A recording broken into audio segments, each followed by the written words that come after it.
Hola a todos, en esta oportunidad vamos a continuar con nuestra presentación de receptores y transducción de señales, parte 2. Vamos a tratar lo que son los sistemas de transmisión de señales intracelular. Uno de estos sistemas más conocidos por nosotros como el sistema del AMP cíclico, denominado correctamente como AMP 3'5' cíclico. Su nombre deriva porque está compuesta por una adenosina, como vemos en su estructura, monofosfato, ¿sí? Es decir, tiene un solo grupo fosfato que está ciclado en posición 3'5', como vemos.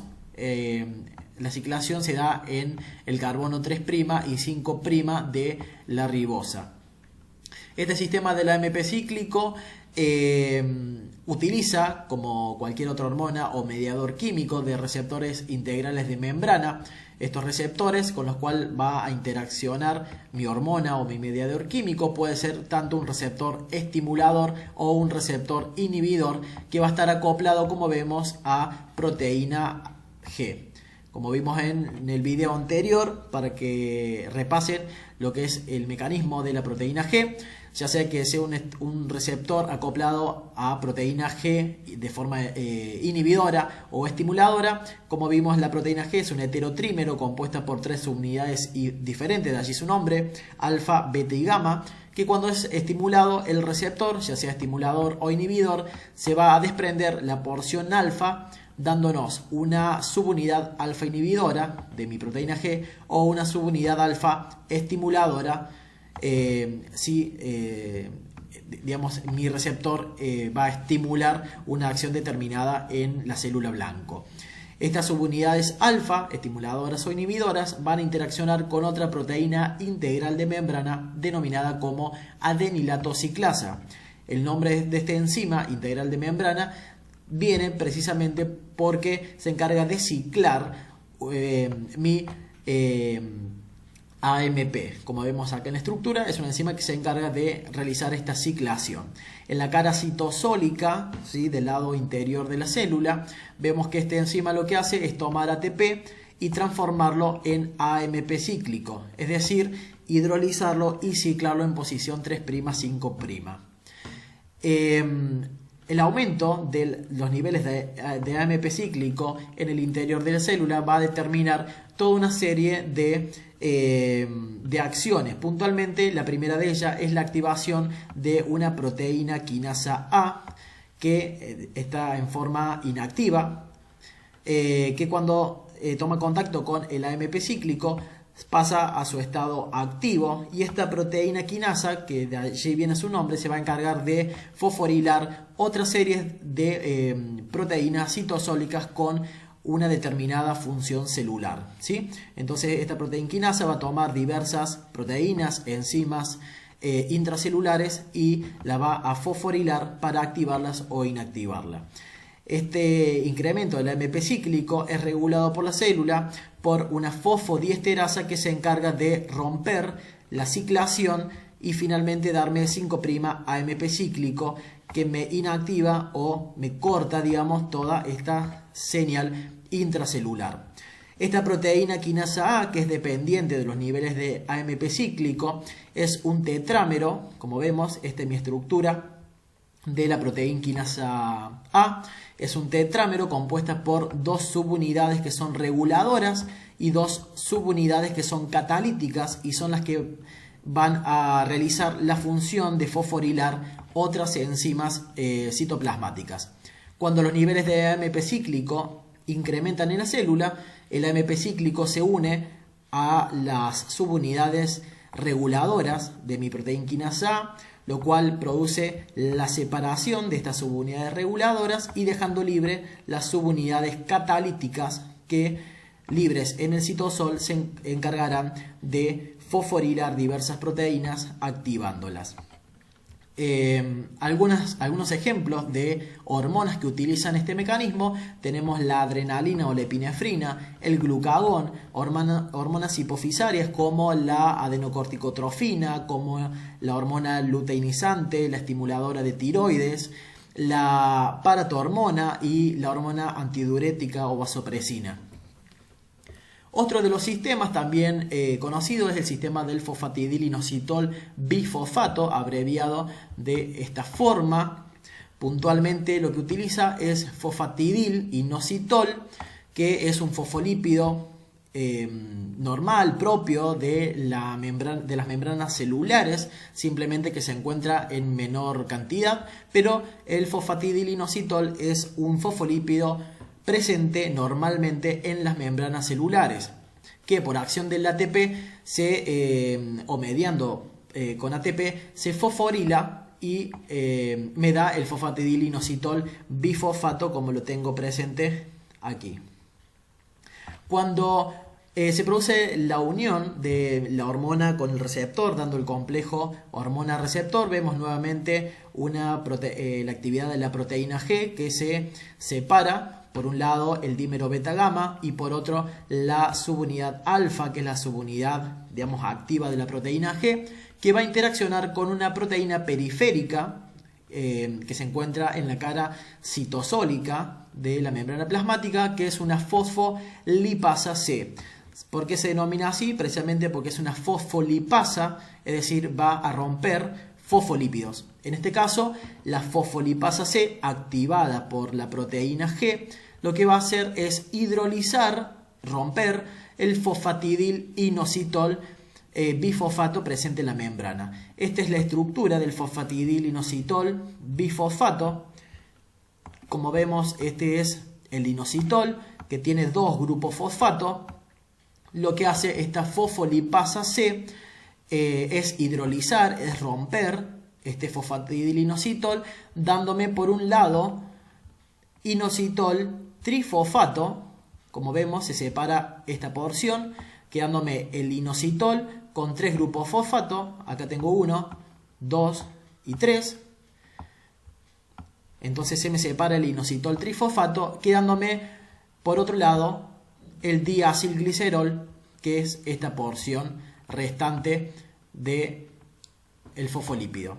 Entonces la fosfolipasa C hidroliza o rompe el fosfatidilinositol bifosfato, separándolo en inositol trifosfato y en diacilglicerol, que queda presente en la membrana.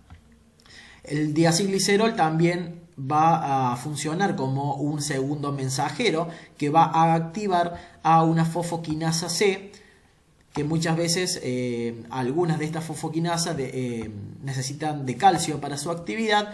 Lo que hace esta fosfoquinasa C es fosforilar precisamente diversas proteínas citosólicas que se van a encargar puntualmente con procesos de diferenciación y replicación celular. Esta es la estructura del inositol trifosfato. Como vemos, el inositol y los tres grupos fosfato.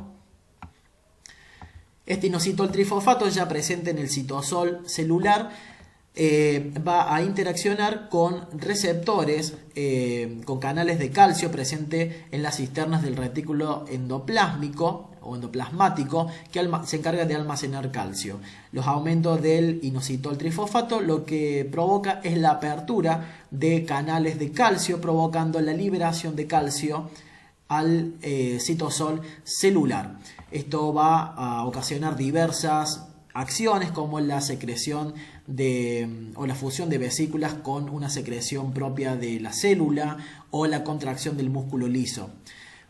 ¿Cómo regula esto la célula? Los aumentos del inositol trifosfato son mediados o son regulados por fosfatasas, que se encargan de ir rompiendo o ir hidrolizando y liberando cada uno de estos fosfatos.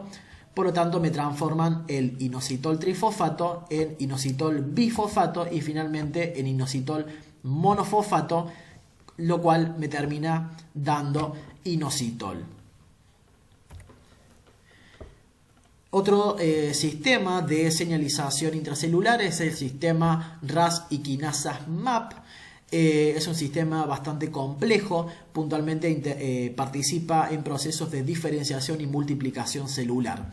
Como vemos, este sistema utiliza receptores tirosin quinasa, que cuando mi hormona o mi mediador químico toman contacto con el receptor, se produce, como vimos en el video anterior, la fosforilación cruzada de este receptor, lo que produce, estimula a que diversas proteínas con residuos sulfidrilos o con dominios sulfidrilos presentes en el citosol se unan a mi receptor. Estas proteínas, algunas de estas proteínas son la proteína GRB, ¿sí? Que va a servir como una especie de adaptador o de puente para que pueda unirse la proteína SOS. Una vez que se produce la unión de este complejo GRB-SOS, toma contacto con una proteína que se encuentra en la cara citosólica de la membrana plasmática, que es la proteína RAS. La proteína RAS en estado inactivado se encuentra unido a GDP, es una proteína con actividad GTPasa, ¿sí? Por lo tanto, esta proteína RAS en estado inactivo se encuentra unido a GDP. Cuando la proteína RAS toma contacto con el complejo GRB-SOS, se activa, se une GTP, lo cual produce la activación de las proteínas RAS, los cuales desencadenan una serie de fosforilación en cascada de quinasas o proteínas MAP. Como vemos, esta RAS unida a GTP, ¿sí?, está activada, lo cual irá fosforilando en cascada una serie de proteínas MAP. Finalmente, la última de estas proteínas, RK, es una proteína MAP, toma diversos caminos, ¿sí? Una de sus acciones es dirigirse al interior del núcleo y estimular procesos de diferenciación y multiplicación celular, y otro es, digamos, quedarse en el citosol celular para estimular diversas proteínas quinasas, las cuales, bien dice su nombre, se encargarán de fosforilar a otras proteínas efectoras, ¿sí?, estimulando o inhibiendo otras proteínas. Es un sistema complejo, acá está esquematizado, tenemos el estímulo, como vimos acá, y la autofosforilación del receptor, una autofosforilación cruzada del receptor tirosin quinasa. Posteriormente se produce la unión de proteínas con dominios sulfidrilos, ¿sí? Se produce la unión de GRB, de allí viene su nombre, ¿sí? Posteriormente se produce la unión de SOS al GRB. Este complejo GRB-SOS toma contacto con las proteínas MAP presente en la cara citosólica de la membrana celular, que su nombre proviene por la similitud o por el descubrimiento con los sarcoma en ratas. La activación de las proteínas RAS lo que desencadena es una cascada de fosforilaciones de proteínas o de quinasas MAP. ¿Sí? Su nombre deriva porque son proteínas activadoras de genes encargados de la división y la multiplicación celular y de la diferenciación celular. Finalmente, el último de los sistemas es el sistema JAK-STAT. Es un sistema bastante fácil, sin muchos mediadores. Lo que tenemos es un receptor tirosin quinasa que se denomina JAK porque es un receptor tirosin quinasa de tipo Janus, ¿sí? De allí viene su nombre. Por lo tanto, este sistema JAK lo que utiliza es un receptor tirosin quinasa tipo Janus, en la cual al unirse los mediadores químicos, al unirse la hormona, se produce la fosforilación, como todo receptor tirosin quinasa. Una vez fosforilado, se pueden unir proteínas con residuos sulfidrilos, puntualmente proteínas STAT, ¿sí? De allí viene su nombre, ¿sí? Son proteínas que se encargan de la activación de la transcripción y la traducción celular. Cuando estas proteínas STAT se unen a mi receptor fosforilado, se fosforilan, ¿sí? Y estas proteínas STAT fosforiladas se dimerizan, es decir, dos proteínas STAT que están fosforiladas se unen entre ellas y se dirigen al interior del núcleo para tomar contacto con los genes promotores de transcripción y traducción celular, ¿sí? De allí viene su nombre, por lo tanto se van a dirigir al núcleo a producir, digamos, su actividad propia. Algunos ejemplos de hormonas que utilicen este sistema es la hormona del crecimiento, la prolactina, interferón gamma y otras citoquinas. Como conclusión de la presentación, decimos que los sistemas de transducción de señales intracelular constituyen la segunda etapa de la transmisión del mensaje. La primera de estas etapas era el contacto de la hormona o de mi mediador químico con el receptor celular. La segunda etapa es la producción de todos estos segundos mensajeros que desencadenarán diferentes acciones intracelulares. Los diferentes sistemas de transducción suelen direccionar la señal en diversos sentidos, estimulando varios mecanismos celulares. Es decir, ya sea el sistema del AMP cíclico, el sistema de las proteínas RAS, como hemos visto, son bastante complejos y la acumulación de uno de estos segundos mensajeros puede desencadenar diversas actividades a la vez en el interior de la célula. La gran mayoría de ellos involucran la unión previa con un receptor y luego la fosforilación y desfosforilación de diversas enzimas intracelulares ejecutoras de la señal final. Es decir, muchos de estos sistemas primero requieren de la unión de un mediador químico o de una hormona a un receptor acoplado a proteína G, lo cual activará todo el sistema de señalización intracelular. Eso es todo en esta presentación, espero que les sea de utilidad. Me podés seguir en la cuenta de Facebook, facebook.com/medicina bioquímica, darle like y suscribirte al canal. Gracias.